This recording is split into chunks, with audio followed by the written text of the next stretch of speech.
Hey guys, LevelCap here, and today in gaming, the Cold War beta and Warzone are both suffering some major issues. Marvel's Avengers is barely playable, the PlayStation Store is removing an entire generation of content, and more.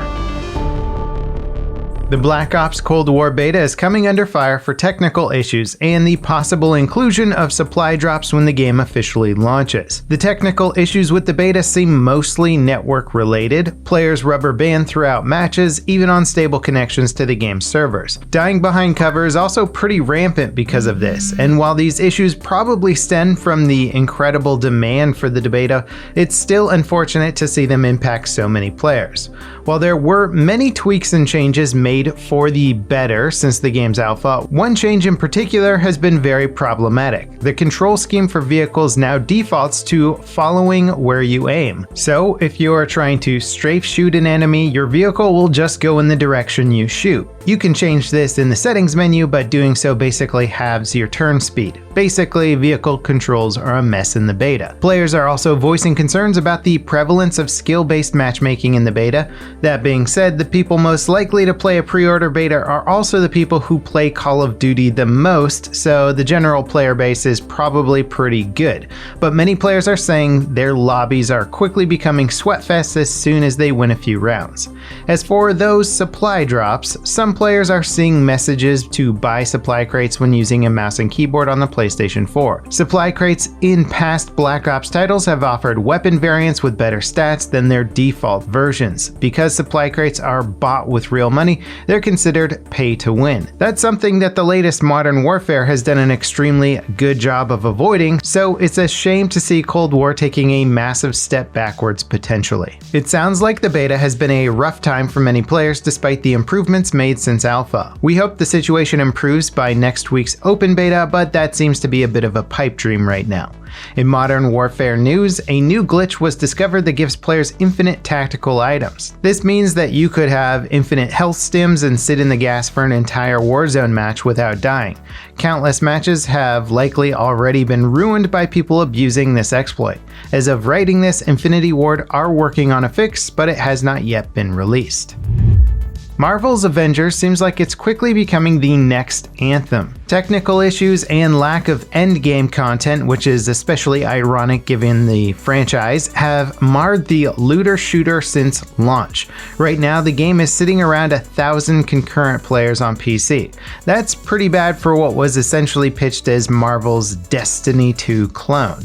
As a consequence of the game's small population, matchmaking has been pretty broken for many players.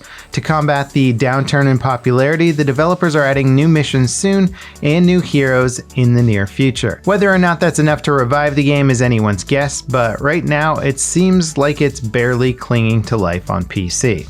The PlayStation Store is getting a massive rework on the 19th. It removes the ability to buy PlayStation 3 games, PSP games, PS Vita games, apps, themes, and avatars. Users will still be able to purchase games for those platforms on their respective hardware, but you'll no longer be able to buy anything but PS4 and PS5 content for the store's website or PlayStation 4.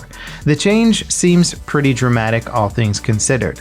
If Sony are trying to simplify and condense the store to focus on next-gen content, they could have just placed all of their last-gen content in its own place on the store rather than just dropping support for it altogether. Microsoft thinks they found a way around Apple's tight restrictions on App Store content for new iOS devices. Currently, Apple will only allow game launchers on the App Store if they can review all of the available games included with the launcher. Microsoft's XCloud game streaming app obviously has mostly games that aren't available on iOS, and the process for reviving them all would be time-consuming and expensive. Instead, Microsoft might just be rolling out a cloud streaming web app that works via your phone's browser to get around Apple's rules. One way or another, Microsoft are determined to get their game streaming service on Apple's devices, so it seems more like a matter of time than anything else. Star Citizen's latest alpha build is making some significant changes. It removes several safe zones from different areas, letting players engage in PvP combat when entering or leaving many space stations. The way ships react to getting hit and gravity has also been updated. It also adds 3 new Origin 100 series starter ships with more physicalized dashboards, aka more buttons to press. The devs have also released a short teaser for the upcoming single-player side of Star Citizen, Squadron 42. The teaser shows the Cedo space station, one of the first major areas of the campaign. They're teasing another video coming out tomorrow as well. As for the Halloween event that just kicked off, players can grab some in-game Halloween-themed gear until the 31st. Valorant is getting a new healer on the 27th. Currently, the game's only healer is Sage, and she's basically an instant pick for every match. Her ability to revive dead teammates makes her incredibly valuable. So the new healer, named Sky, has a lot to live up to. Based on the trailer, it seems like her big healing ability is an AoE effect that you stand in to regen health. She can also throw a bird at players to temporarily blind them, or a wolf that tracks enemy players down and deals a bit of damage. Her ultimate looks like it reveals the locations of enemy players. Epic are also releasing a new map for Valorant, which is the first new map since the game's official launch. It's an icy marine complex creatively called Icebox. It will have 2 bomb sites and features a zipline system. Map design has probably been Valorant's weakest area, as many of the maps really don't feature much complexity beyond their bomb site areas. The contact points the teams meet at tend to be pretty much the same from round to round, so hopefully this new map offers more variety and interesting layouts.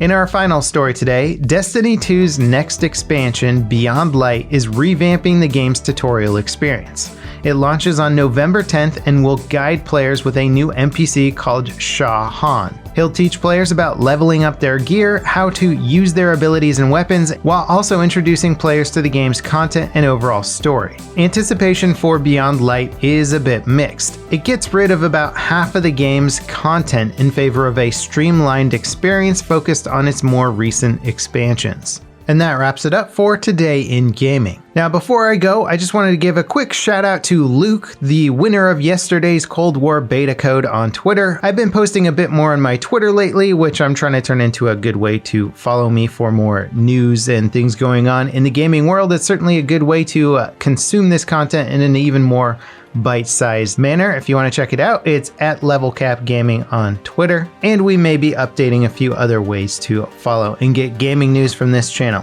Anyway guys, thanks so much for watching. I hope you enjoyed this video. If you did, don't forget to leave us a like, subscribe if you want to see more gaming news content, and I'll see you guys next time. This is LevelCap signing off.